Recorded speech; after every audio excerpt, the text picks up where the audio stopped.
Good morning, good afternoon, good evening, whatever time of the day, night it is for you. So let's get into this. And so I'll be talking about the DNACore test and some thoughts about genetic testing. And then I'll show you some interesting cases where genetic testing helped explain what was going on, but also to illustrate how there's this back and forth. Because I think what's really important to start by noting is that when you do genetic testing, it can never stand on its own. It's like another part of this massive toolbox, but it will sometimes help us find things that we should test beforehand. So if you're looking preventively, saying, okay, genetic testing, if you look at these SNPs that change sensitivity, variability, have an impact on where you might be more susceptible to disease, where your biochemistry might be weaker, so to speak.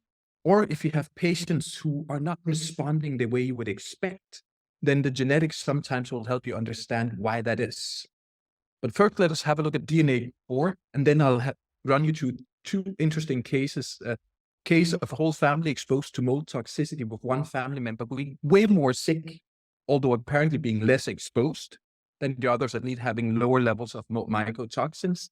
And then another case of an inexplicable type 2 diabetic in a healthy young man with normal body weight and also with a pretty healthy lifestyle, but nonetheless, he developed severe type 2 diabetes. And also when we looked at his genetics, we could see why we had to treat very aggressively and why medical interventions actually weren't quite enough to even just get him out of the danger zone.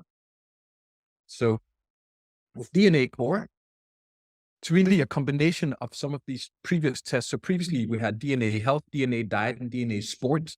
So DNA health about basic health susceptibilities in terms of inflammation, cardiovascular disease, oxidative stress, methylation, detoxification, and some other things. And then DNA diet, which looked a lot at diet and its interaction with weight management, either obesity risk, or also what sort of things might work best for people to lose weight. We know that getting within the framework of using more calories than you take in is the big framework, but there are all these other things: hormones, stress, inflammation, but also genetics. And then DNA sport, which really looks at genetics in terms of physical performance, in terms of recovery, in terms of tissue injury risk.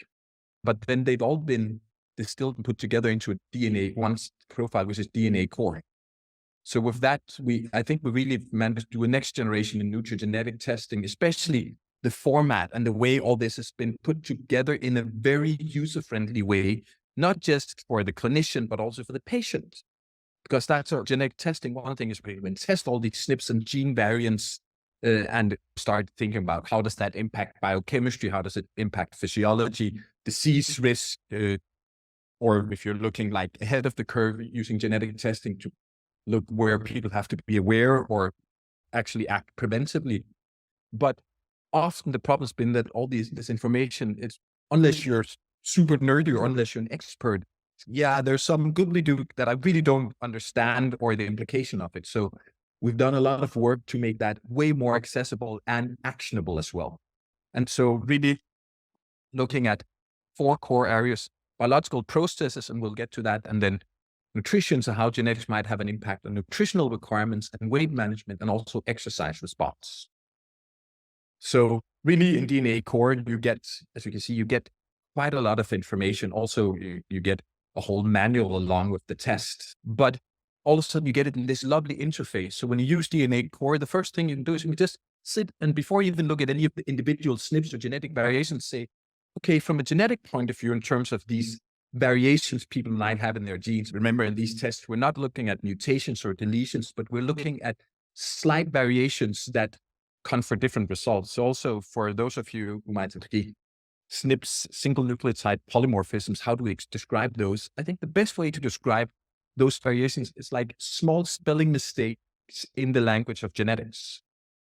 So as an example, imagine that if you were to go, you're in the UK, Great Britain, United Kingdom, you were to go to the dark horse race somewhere, and you want to go up to a lovely British lady and say, "Oh, you're wearing such a lovely hat." However, you make a pronunciation mistake. So you say, "Oh, you're wearing such a lovely hat," right? And you be, "Excuse me, young gentleman, that's rather rude." But you can say, "Sorry, I just mispronounced," right? So when you think of it also with these SNPs, it's you get these little spelling mistakes that make for tiny alterations in proteins or molecules, which will not make them completely dysfunctional, but might change their functionality, their efficacy a bit, or might change their binding to substrates or their ability to facilitate chemical processes in your body and in physiology, or also the binding to cofactors, right? But then to get initially, you get a very nice overview with DNACore saying, okay, so from a genetic point of view, is this a client where there might be issues with lipid metabolism? So we'd have to be ahead of the curve and look at total cholesterol, LDL, HDL, triglycerides, ApoA, ApoA, ApoB, and so forth. Or also, if we have patients who just make slight changes to their lifestyle, do we have to go back and recheck? So I've had a couple of interesting cases of patients who seem to experience massive fluctuations in their lipid levels with just very small changes in diet and lifestyle. And then when we went back and did their genetics for all of them, we came back and said, okay, we just want to look at the compounded score for lipid metabolism. Most of them had genes that really impacted their ability to control lipid levels and therefore made them super sensitive to environmental changes. So in one of my clients, something as simple as changing place of work where they had really good lunch offered, but where the kitchen in his previous workplace used extra virgin olive oil, and then in the new place he went to work, they'd still serve sauteed vegetables, pan-fried fish, but they thought, okay, extra virgin olive oil, a bit too expensive to use for frying vegetables or pan-frying fish, so they'd use some cheap grapeseed oil.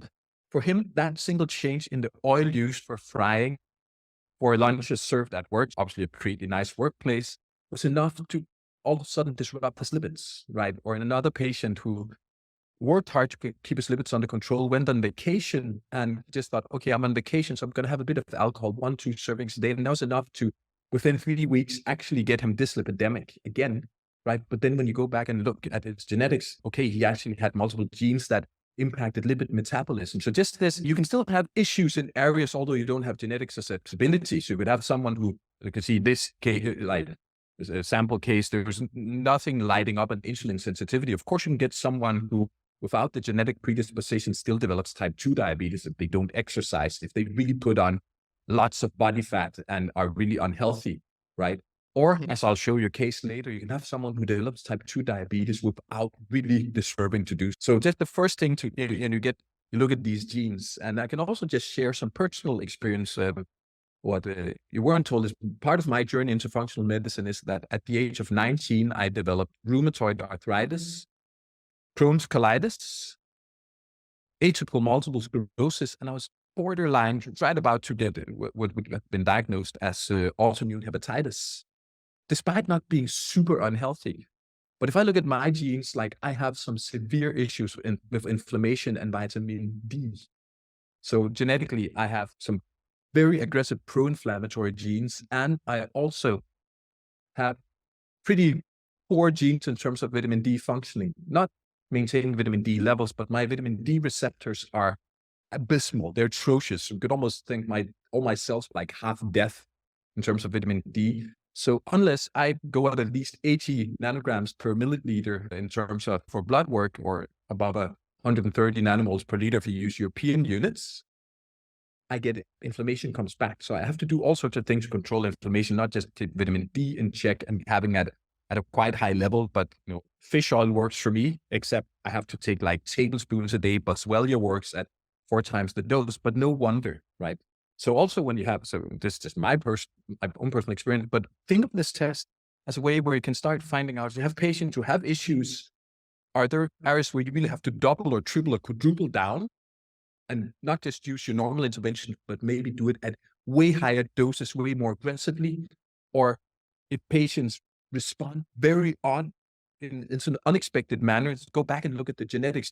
But just by starting at looking at the overall areas where there might be issues, that can also help you choose where to delve deeper with actual lab works, whether it's nutritional lab work, organic acids, fatty acids, or gut profiles, and so forth. Now, if we were to go on, so what you get in DNA, you get even more, you get results where you can say, and we'll look at the individual genes in a moment, but you can say not just that you have an issue with dyslipidemia, but do you have a high risk for high triglycerides or dyslipidemia? And interesting, just using myself as an example. So I need to take fish oils like by the spoonful and really high quality fish oil. However, genetically, I also have a high risk of dyslipidemia. In fact, for a long time, I took lots of fish oil and that helped control my autoimmune diseases and keep them in check.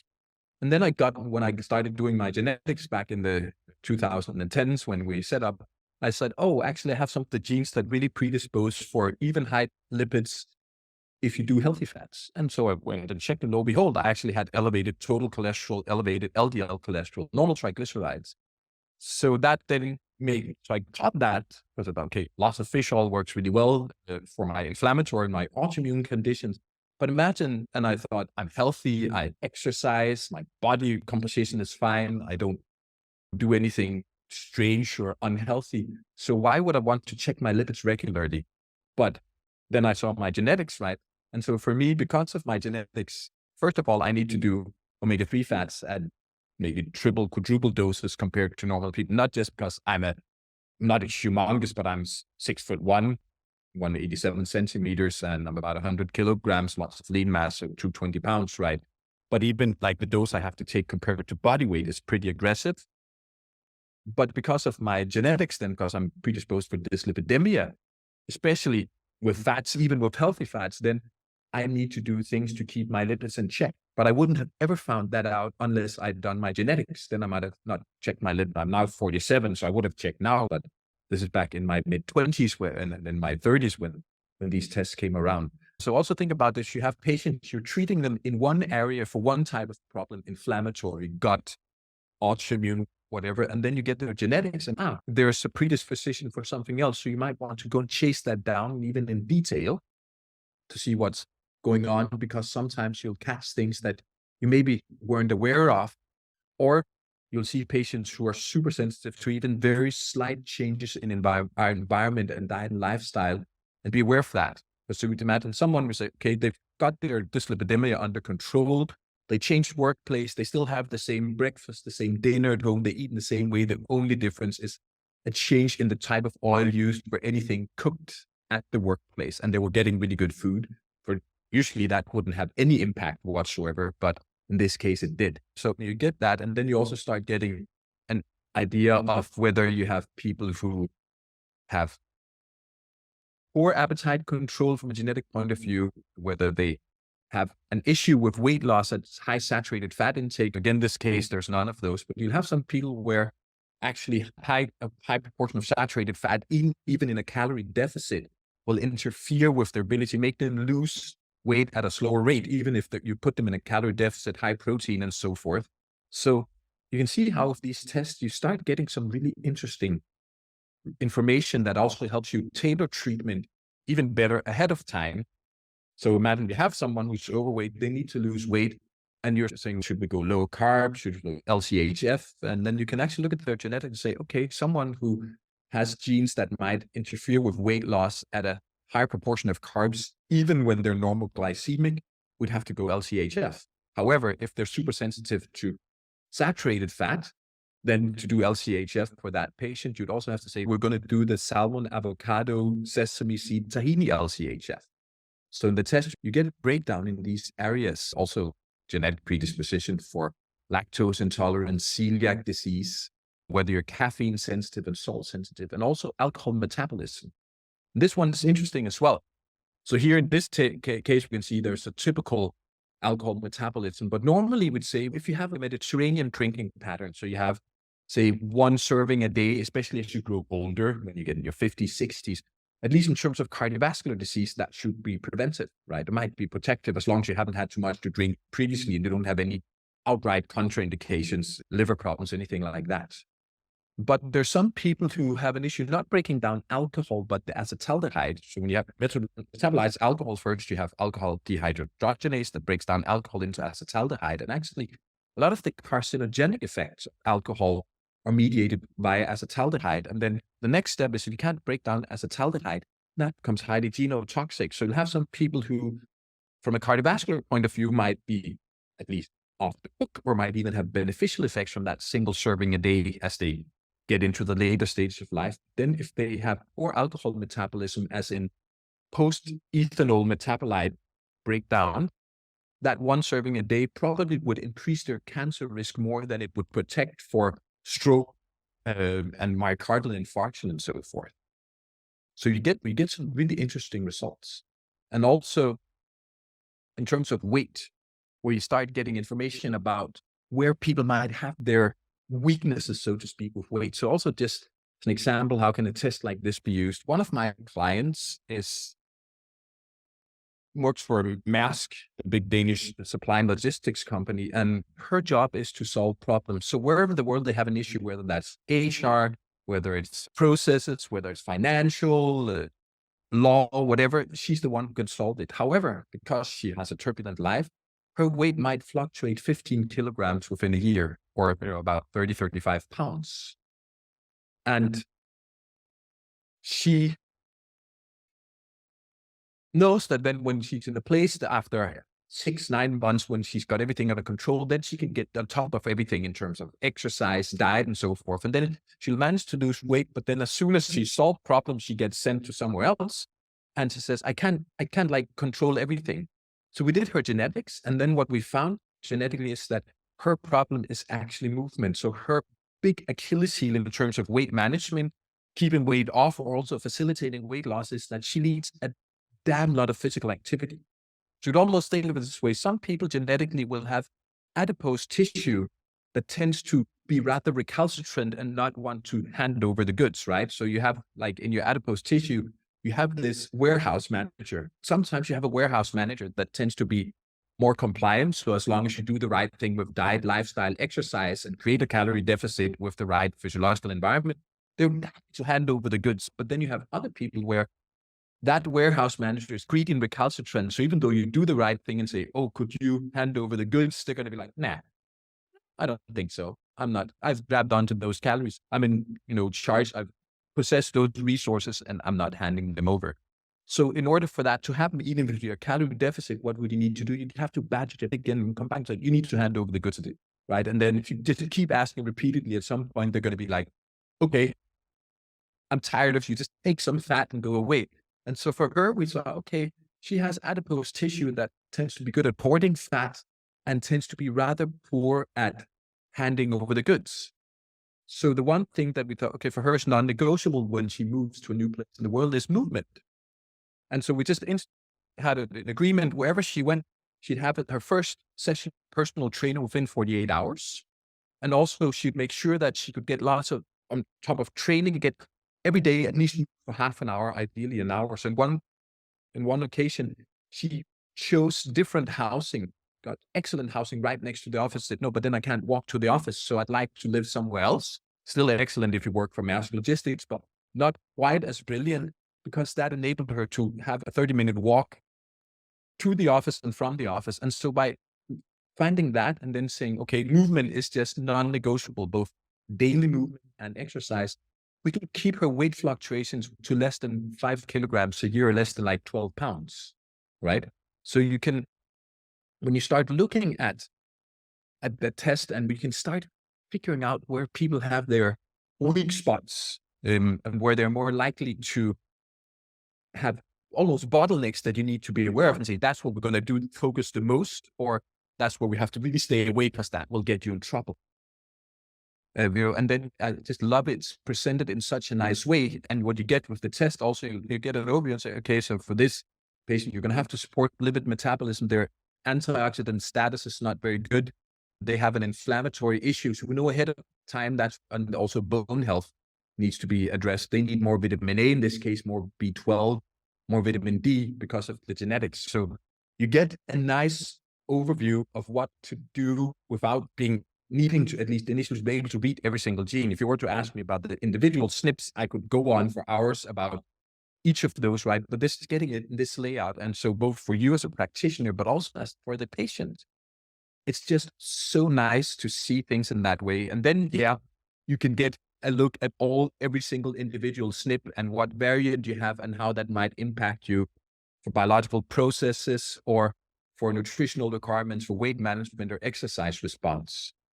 But just, and then what we've done, and we do that repeatedly, is we constantly look at all the different SNPs and the research and also the clinical feedback to calibrate how much weight do they carry.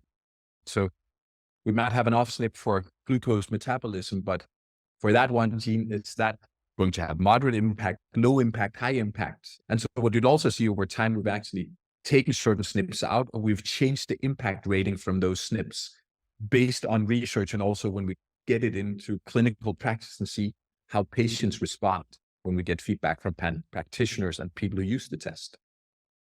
But this is that you get things, and then you get it down to the individual level. So as an example, here we can see a patient who was a double ApoE4 that would ask, I'm a double ApoE4 as well. So no wonder that I respond oddly to high dose fish oil, although I need it for inflammation. In fact, it's not my test result, but it could have been with high pro-inflammatory genes and also with some dyslipidemia risk, right? But you get just like from overall view, and then you get into biological areas, and then you get into sub parts or sub components of those biological areas to see where you need to, what you need to do. Here again, we can see that we have from macronutrient requirement, whether there's someone who is more sensitive to carbohydrates. Even one thing is all, in agreement that way too many people overeat highly processed refined carbohydrates, refined starch, refined sugars, but you'll have people who do very well if they're within their calorie limits or calorie allotment, so to speak, and they eat potatoes, not chips, not crisps, not French fries, freedom fries, whatever you want to call them. But you have other people who, even though they're eating healthy, whole food sources of starch, that they have an issue losing weight, or they have dysglycemia and poor glucose control. And sometimes it's all in the genetics. And in a moment, I'll show you some cases because here I'm just giving you an overview and the general idea of how things work.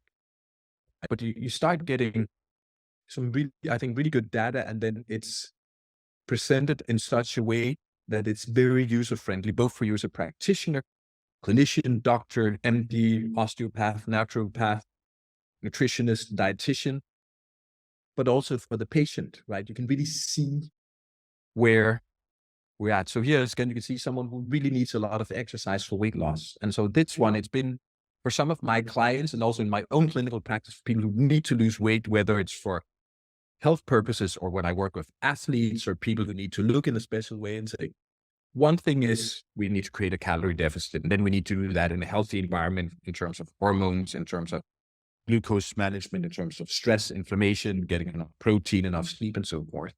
But still, some people need way more movement to still achieve lowering body fat, either from an unhealthy level to a healthy level, or actually if they need to look really ripped and shredded. So getting an idea of how much movement they need. And other people seem to do very well, and everyone needs to move, but there's some people who need movement above and beyond what we'd consider necessary for maintaining lean mass or for maintaining good cardiovascular function, right? And so you can see that with the results in the test. You get that information. And so I really love the way we've developed the test and the report so it becomes extremely user-friendly, all the way down to the individual genes and what to do. So also in the test, you'll get, at the end, you'll actually get an appendix where you can see every single gene, every single SNP, what it does biochemically, how big or low an impact it has, and also what things you can do with diet, lifestyle, and nutrition, and tweaking biochemistry and physiology. Now, just to show you some interesting research, how some of these SNPs also that are in the result, then we'll look at some cases, right? So as an example, you can have polymorphisms that have an impact on your glutathione transferases.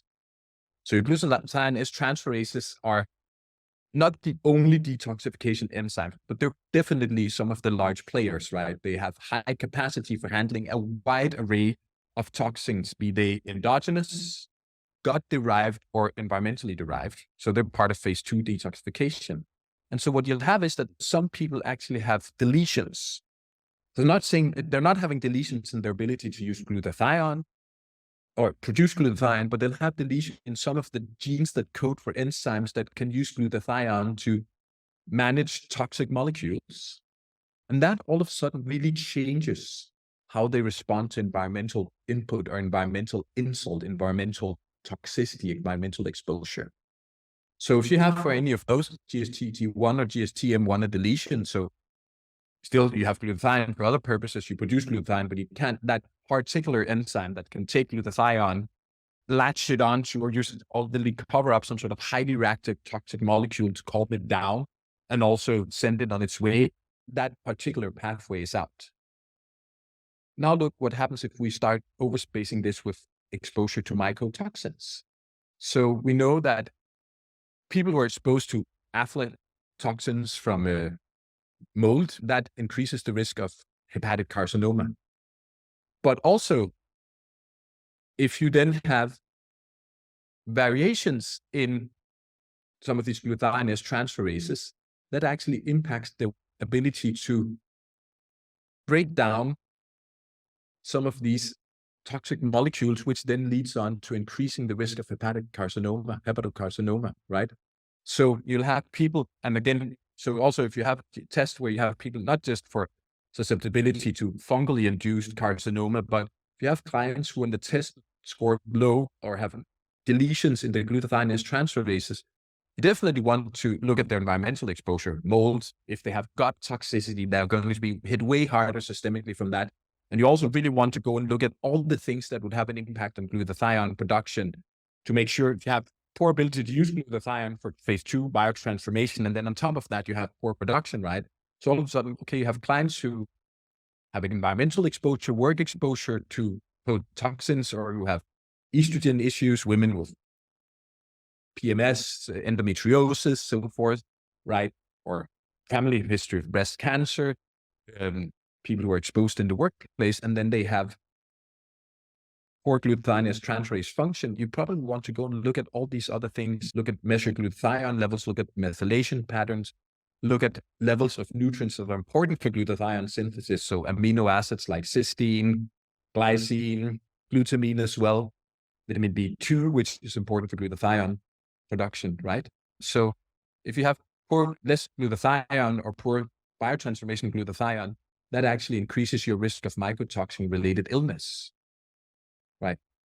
In which case, so here, as an example, we have someone who has deletions in for both of the major glutathinase transferases, and then they're tested for exposure to mold, and they actually, you can see almost across the board, they have high levels. So also when you get patients, if you do mold toxicity, mycotoxin urine or other panels in high levels, that's not just a matter of how much exposure they get from the environment. It is as much an issue of how effectively or poorly they're detoxifying the mold toxins, right? And so you can have people who have pretty low, they have environmental exposure, but not that high. But then if they have poor phase 2 functioning, they might get way higher levels of mycotoxins in urine or way more symptoms, despite saying, okay, the environmental exposure is not that bad, right? So you can see how these things really interact. So now as an example also to show you how clinical case, so this is, and that I'm not going to be able to do the whole case in detail, but just give you an idea of how genetics impact. So here's a case of mold toxicity masquerading as almost everything. We have a family. They move into their dream house, built from scratch, 2018. The mother's in her mid-50s, the father in his mid-60s, son early 20s, daughter late teens. And up until then, everyone is rather healthy. Apart from the teen and the son, they had teen, tween, early 20s sluggishness, but nothing out of the ordinary. Now, after they move into this house, the son starts developing ADHD. The daughter gets OCD. The father starts getting parodontosis, but the mother she's affected really badly. So in her case, first of all, she starts getting hives, severe cases of hives, and also an almost anaphylactic shock without apparent triggers. And little by little, she just gets extended sensitivity to everything allergically. So she starts getting sensitive to spices, dried foods, coffee, and so forth, right? And then she also gets these panic attacks out of the blue. There are no apparent triggers. And so she'll be in situations where also she gets a panic attacks and it doesn't make any sense. I have never had problems. I've never been worried about this, scared about this. And sometimes it's just at home. Okay, why did I get a panic attack? And she also gets really severe brain fog. Her GP thinks mid-50s might be post-menopause. So they did say you might do some HRT, but she's also doing HRT, or then we'll give you an SSRI, right? And notice here, there are no lung symptoms whatsoever. Normally, but because what turned out, their house was like mold infested. So the builder cut some corners, used some damp building materials, and thus once they punched through a wall, they it was just looking like eating Roquefort, some sort of moldy cheese. And if we look at her labs, she has some ochratoxin and some mycophenolic acid. So you can see she has mold exposure. Some of the other mold toxins actually aren't very high, Stachyboxys and so forth, although we did find some of these in the house. So interestingly, based on what they found in the house, she should have had aflatoxin in urine. She should have some gliotoxin and also some stirmactocystin, but none of those appear. But I'll show you why in a second, right? Because for her, if we don't have time, but we were to run all the other family members, when we look at their mycotoxin profiles, they have way higher levels of mycotoxins in urine. But notice what comes out in urine has been through phase 2 detoxification. Because what I'll show you in a moment is that she actually doesn't have very good phase 2 detoxification, although she was the one with the lowest levels of mycotoxins initially on her urine tests. She actually was way more ill, and also later on, when we started doing aggressive therapy to get rid of mycotoxins, things started coming out of the woodwork, right? We also looked at some of her allergic reactions, both IgG and IgE, right? And we also did some oats on her. You can see there are some measurements that suggest Aspergillus arabinose elevated, oxyglutaric elevated as well. We have some issues with aconitic and succinate, which show mold exposure interfering with mitochondrial function. But if we then start looking at her, okay, from a genetic point of view, obviously it has an issue with detoxification, also inflammation. And also, interestingly, there's an issue with her antioxidant enzymes. When you see for detoxification, it's specifically phase 2. And then she has an increased need for vitamin B2. And one of the things she found out, even before we knew it was mold, is that if she took 200, 300, 400 milligrams of riboflavin, or took about 25 milligrams of riboflavin 5-phosphate, the active form, her symptoms actually started decreasing, right? And even now, because they've moved out of the house, they had to level it to the ground, and they're all well again, but she's the one who took the longest to get better. First of all, she has some methylation issues. That's also going to put you at a risk of more problems if you have mold fungal illness, because with methylation, that's also part of detoxification. But also look at her glutathione S transferases. She has a deletion on one of them, glutathione S transferase M1. All the other family members in her family don't have any glutathione S transferase deletion. So initially they show with more mycotoxins in urine, fewer symptoms. As they move out of the house, the other family members actually get way faster. For her, it's been a long journey. We're now almost back to normal. We're now in 2024, right? And once we started giving her things like glutathione and all sorts of things to enhance biotransformation and detoxification, then her mycotoxin results became greatly elevated post-treatment. The other family members just moving out of the house completely made their levels come down, but none of those had SNPs or genetic impairment of their detoxification. So as you can see, an interesting case of interplay. Whole family gets ill. She gets the illest, not in as in chilling and being ill from a gangster perspective, but as in the most sick. And initially, she seems like she has the least exposure because she has the lowest levels of mycotoxins in urine. But actually, because of her genetic impairments for detoxification, biotransformation, she had way higher body burdens that just weren't showing in urine until we really started pushing things. And then even as they get out of that house, the other family members, their symptoms just disappear within a year or two. For her, it's not until now, we're now 6 years down the line with aggressive treatment, that she's actually better. But what about, we had somebody that jumped out of the. Here we have a case. I'll show you also, and then we'll answer questions about strange type 2 diabetes. But here I'll show you the genes first, and then I'll tell you about the case. So here, look at the genetics. So we have someone, and we ran the genetics afterwards, actually not until last year, because it's a patient who's been with me for a while, but who had type 2 diabetes that just didn't make sense. But okay, if we look at at his genetics initially, he actually has some genes that give him issues with insulin sensitivity. And then I'll show you how bad they are in a moment. He also had some issues that said, okay, his carbohydrate sensitivity is really high with carbohydrate response. And if we go more specifically, we can see elevated risk for type 2 diabetes, also other things. Also an elevated risk for high triglycerides, not for the high cholesterol particles, and some issues with inflammation. And then we can see he has moderate to barrier to weight loss with carbohydrate intake. And he really needs more protein. And we have some things that are interesting, but not interesting in this case. Now look at his genes for type 2 diabetes. And then I'll show you the case why you say, yeah, okay, but I'll show you how healthy it is. Like, how in the world does someone develop type 2 diabetes like that? We can see he has some issues with his PPRG. He has TCF7L2, FTO, and also his IRS1. As you can see here across the board, there are multiple areas and multiple domains where his ability to manage glucose levels respond to insulin, whether it's endogenous or given exogenously, is impaired. So his PPAR, when you have the certain variation, that puts you at a high risk of type 2 diabetes and dysglycemia. His TCF7L2 is also poor, and TCF7L2 has an impact on the production of GLP-1.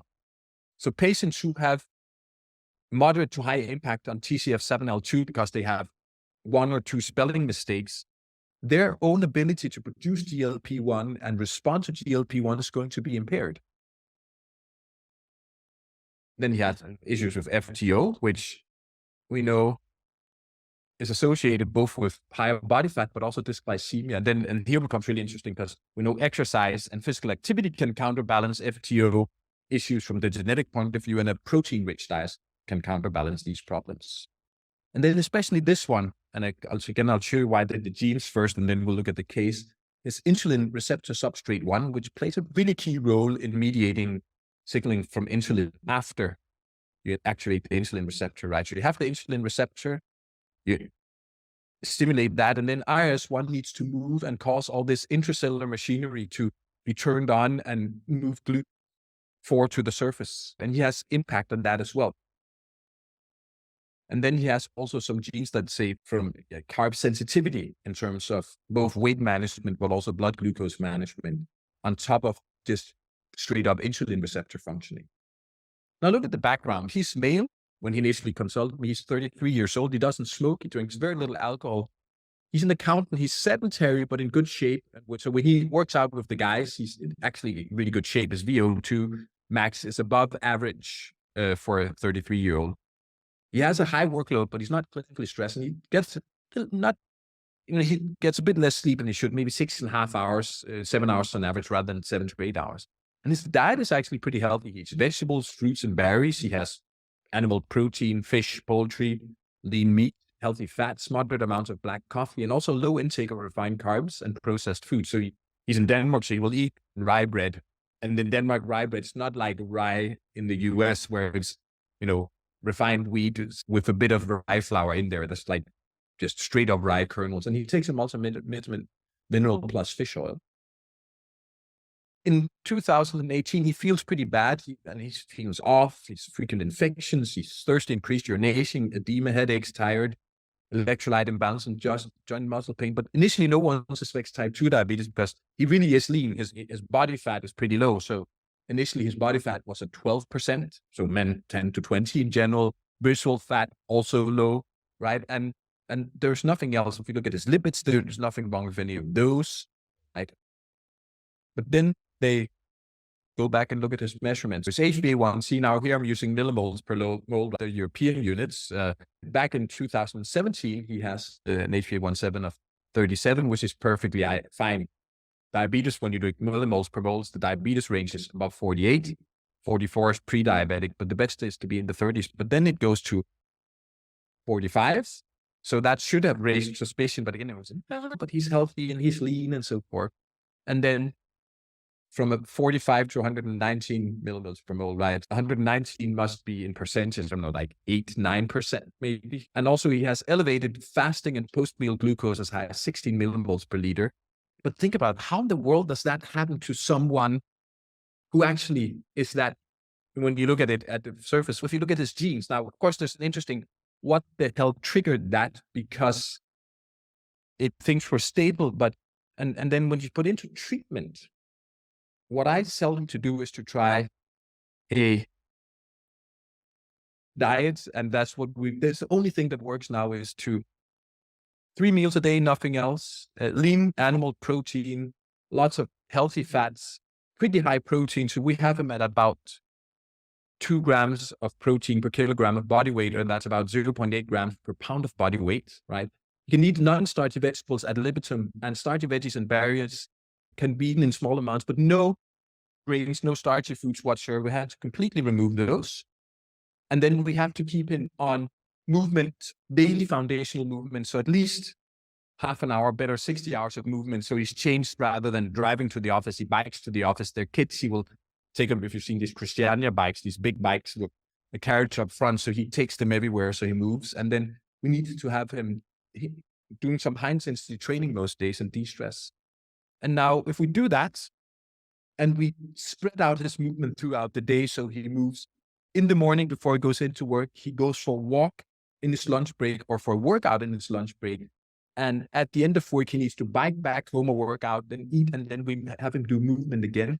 Then we can keep his blood glucose levels in check. And we can just barely keep it outside of the pre-diabetic range. But if he stops any of those things, if he goes no protein, even though he's eating decent amounts of protein in the first place, and he wasn't like too low on lean mass, if we introduce any starchy foods, even in small amounts, or if we don't have him moving, not just in general, but spread out throughout the day, then his glucose just runs rampant. And so at one point he said he got fed up, saying, I have to do all these things with diet and lifestyle. And even though they put him on metformin and insulin, it didn't work. And especially as doctors, this makes no sense. We're putting you on insulin and your glucose just doesn't budge. But his insulin receptor 1 substrate is dysfunctional. So even though insulin might hit the receptor, the messaging won't get through, right? So GLUT4 won't go to the surface. But what can enhance glucose uptake independent of insulin and GLUT4? Movement. So why is it that for him, we need lots of movement? Because of the FTO that genetically predisposes him. So you can see how a puzzle of someone who has type 2 diabetes that really doesn't deserve to have it, not in the first place, and where we need super aggressive and even time in doses throughout the day lifestyle intervention in terms of when he eats, what he eats, and he needs to put in movement either right before, right after every single meal. And then we can keep his glucose levels acceptable. But even aggressive medication won't work, but it doesn't make any sense. Yeah, but if you're using medications that should work on insulin receptors and insulin sensitivity, when genetically his insulin receptor subunit substrate 1 is dysfunctional, that makes sense, right? And so this one actually is now the Steno Diabetes Center, so the research center from Novo Nordisk. They're considering whether we should write that up as a case, although of course they're like, that means liraglutide, semaglutide won't work either. So that was to give you some cases or instances of how this all comes together with genetics and so forth. And then I think we should open up for questions. And now for questions, some of you might have experienced me before, but if you haven't, then hold on to your gloves and mittens, because what I will do is I can literally draw biochemistry whilst answering questions. So I'm just going to switch off my presentation and move over to my digitizer program, and then let's take some questions. And I have a bit of time, so if we go over time, that's fine. I don't have anything that I need to do afterwards. I need to get to bed at a decent time, of course, but welcome to Rupa Health, the best place to order, manage, and track results from over 30 different lab companies in one single place for free. It's going to take you under 2 minutes to sign up, and you can order any functional medicine lab for your client in under 30 seconds. Let me show you how it's done. So here's our beautiful interface. I'm typing in the name of my client, selecting the lab that I want to order for them, and hitting send. From there, Rupa and their amazing team handle the rest. They email the client, collect payment, and even offer an interest-free 3-month payment plan. We've also built the world's largest library of information about chronic health conditions, the lab tests that can help you find the root cause, and the evidence-based interventions that you can use to help people heal from them. It's called the Rupa Health Magazine. There, we have in-depth articles about almost any health condition you can imagine. And we give you step-by-step protocols that other clinicians have used to help their clients heal and that are verified by evidence-based sources. You should totally check it out, and it'll transform your practice. And we can't wait to see you. So make sure you sign up today at rootthealth.com.